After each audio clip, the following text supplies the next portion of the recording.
Се утврдуваат причините како настанала смртта кај 32 годишниот кумановец што поради болки во стомакот побарал медицинска помош во Кумановската болница. Обдукцијата е направена и се прибираат материјали за тоа како течело лекувањето, но и токсиколошки анализи, информираат од судска медицина. Обдукцијата е работена, прибираме материјали во однос на лекувањето, ќе се прават и токсиколошки анализи, бидејќи слушнав дека нешто му било дадено или не му било дадено, и ќе се направат патохистолошки анализи.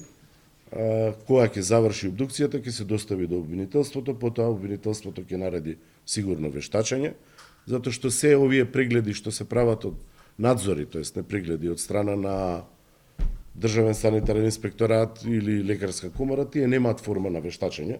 Форма на вештачење има она што ќе го сработи, што ќе го сработиме ние.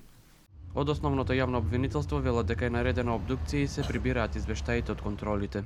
Основното јавно обвинителство Куманово нареди обдукција, а се обезбедуваат извештаите од извршените контроли. По завршувањето на истражните действија за овој случај од ресорот претходно кажаа дека доколку се утврди неодговорност кај докторот што го лекувал ведата Адеми, ќе побараат од лекарската комора да му се одземе лиценцата, а експресно беше разрешен директорот на Кумановската болница. За семејството Адеми ваквите постапки не се доволни и бараат правда. Таткото тврдеше дека добил информација дека во понеделникот докторот Зоран Ѓорѓевски бил во алкохолизирана состојба на работа.